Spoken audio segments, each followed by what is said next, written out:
भारत के पहले डिजिटल भिखारी राजू भिखारी साथ साथ मनीष कश्यप को चुनाव लड़ने के लिए 50,000 रुपये देने वाले डिजिटल भिखारी पीएम मोदी के सबसे बड़े फैन कोई भिखारी था तो वो था राजू भिखारी। साथ साथ लालू प्रसाद को पिता बताने वाले जो राजू भिखारी जो डिजिटल भिखारी थे उनकी हार्ट अटैक से मौत हो चुकी है। दोस्तों आपको बता दें कि बेतिया स्टेशन पर जो भीख मांगते थे अब वह बेतिया स्टेशन पर दिखाई नहीं देंगे। दरअसल बात है कि राजू की तबीयत अचानक बिगड़ जाती है और उसी दौरान उन्हें अस्पताल ले जाया जाता है, लेकिन जैसे ही अस्पताल के लिए निकलते हैं और कुछ आगे बढ़ते हैं उनकी मौत हो जाती है। राजू भिखारी की मौत हार्ट अटैक से होती है। राजू भिखारी भारत के पहले डिजिटल भिखारी में से एक हैं, यानी कि राजू जो है वो डिजिटल भिखारी भारत के पहले भिखारी हैं। आपको बता दें कि राजू भिखारी जिन्होंने हर एक समय में जो सच जो सही रास्ते को अपनाया है उसका साथ दिया है। भले ही वो भिखारी थे लेकिन उसका दिल समंदर था। दरअसल पारंपरिक भिखारियों के विपरीत जो अक्सर सड़कों, मंदिरों, रेलवे स्टेशन और बस अड्डों पर भीख मांगते हैं, राजू की कहानी अनोखी थी। बदलते समय के अनुसार खुद को ढालते हुए राजू 32 सालों तक बेतिया रेलवे स्टेशन पर भीख मांगी। राजू ने भीख मांगने के तरीके को बदल दिया। राजू पोशाक में उनके गले में एक QR कोड लटका हुआ रहता था जो लोगों को फोन पे, गूगल पे और पेटीएम जैसे जितनी भी प्रक्रियाएं हैं, जितने भी ऑनलाइन सिस्टम है उनसे वो पैसे ले सकते थे।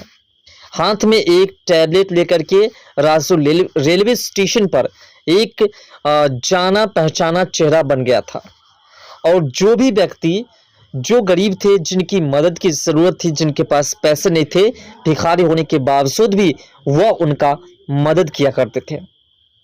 जब मनीष कश्यप जेल गए थे तो मनीष कश्यप के लिए उन्होंने काफ़ी आवाज़ भी उठाया था और मनीष कश्यप को आर्थिक रूप से मदद भी दी थी।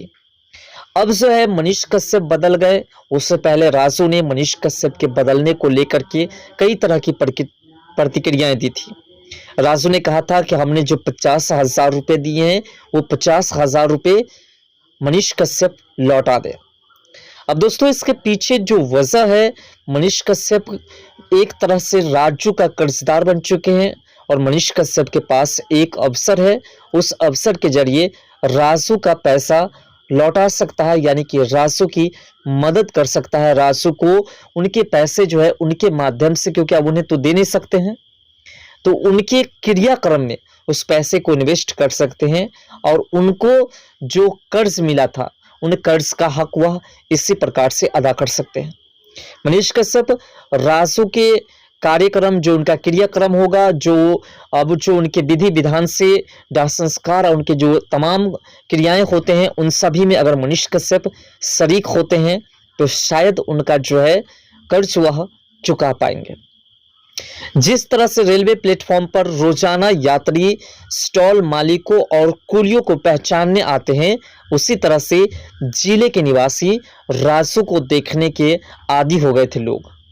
राजू जिन्हें प्रधानमंत्री नरेंद्र मोदी से प्रेरणा मिली, राजू पीएम मोदी की डिजिटल योजना से बहुत खुश था। वह राजनेता लालू प्रसाद यादव का बहुत बड़े प्रशंसक था। बता दें कि बेतिया स्टेशन पर भीख मांगने के दौरान राजू की अचानक तबीयत बिगड़ गई। इलाज के लिए अस्पताल ले जाया गया जहां उनकी मौत हो गई। बताया जा रहा है कि राजू को दिल का दौरा पड़ा था। दरअसल बात है कि राजू एक ऐसे भिखारी जिन्होंने भिखारी शब्द का जो है उन्होंने एक नया तरीका बनाया। आपको बता दें कि राजू जो है भीख मांगने के तरीके को बदला, उसने नए नए सिस्टम को आगे उजागर किया। राजू अस्थायी रूप से बिहार के पश्चिमी चंपारण जिले के बेतिया के रहने वाले थे। लोकल 18 से बात करने के दौरान उन्होंने बताया था कि वो 3री कक्षा तक पढ़े हैं। इसके बाद उन्होंने पढ़ाई छोड़ दी। दिमागी तौर पर कमज़ोर होने की वजह से होश संभालते ही उन्होंने अपना घर भी छोड़ दिया। तथा बेतिया रेलवे स्टेशन के प्लेटफॉर्म पर रहने लगे। राजू की प्रसिद्धि बिहार के पूर्व मुख्यमंत्री लालू प्रसाद यादव तक है। राजू सूबे के पूर्व सीएम लालू प्रसाद यादव को अपना पिता बताते थे। हालांकि बेतिया वासी भी उन्हें मजाक में लालू का बेटा ही कहते थे। जब लालू यादव रेलवे मंत्री हुआ करते थे तब उनके बेतिया दौरे के दौरान राजू ने उनसे मुलाकात की और उन्हें पापा जी कहकर के बुलाया था। इतना ही नहीं, राजू ने लालू यादव से अपने खर्चे की बात भी कही थी। इसके बाद राजू को पूरे बिहार में रेलवे यात्रा मुफ्त में कराई गई। लालू यादव ने राजू के लिए खाने पीने की मुफ्त व्यवस्था भी कराई थी। इसके बाद राजू की पूरे बिहार में एक अलग ही पहचान बन गई। हालांकि लालू यादव के रेल मंत्री से हटने के बाद राजू के पास कोई सुविधा नहीं रह गई और वे अस्थायी रूप से बेतिया रेलवे स्टेशन के प्लेटफॉर्म पर ही रहने लगे। राजू यात्रियों से 1 या 2 रुपए नहीं बल्कि कम से कम 50 रुपए लेते थे।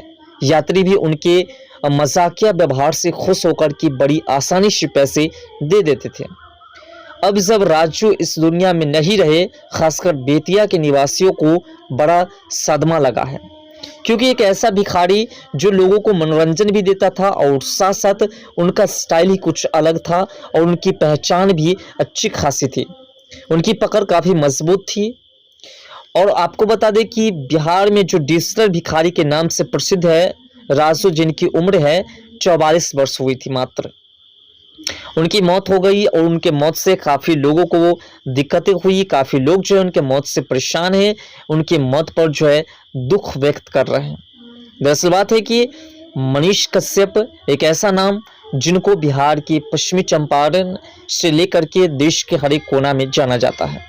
मनीष कश्यप जब जेल गए थे उस वक्त भी राजू ने मनीष कश्यप को भाई बता करके उनके लिए काफ़ी आवाज़ उठाए थे और उनको आर्थिक रूप से मदद देने की बात भी कही थी। उसके बाद जब मनीष कश्यप चुनाव लड़ने के लिए मैदान में उतरे तो मनीष कश्यप को 50,000 रुपये देने का वादा भी किया था। अब ये बात पुष्टि की तरह से हम नहीं कह सकते, लेकिन ये कहा जा रहा है कि मनीष कश्यप को 50,000 रुपये राजू भिखारी ने दिए चुनाव लड़ने के लिए। क्या हकीकत है ये तो मनीष कश्यप जानेंगे और राजू जानते थे। अब जो है राजू इस दुनिया में नहीं रहे, राजू जो है इस दुनिया को विदा कर चुके हैं। राजू बिहार के पहले और एकमात्र ऐसे भिक्षु थे जो हाथ में 18,000 की टैब, गले में सोने की चेन और पेटीएम एवं फोन पे जैसे वार कोड लगा करके भीख मांगते थे। राजू एक ऐसी पहचान बन चुकी थी जो अब इस दुनिया में नहीं रहे तो कितने लोगों को उनके जाने की सदमा, उनके जाने की दुख, उनके जाने की जो चिंताएं हैं लोगों को आ चुकी हैं। फिलहाल आपको क्या लगता है कि राजू जैसे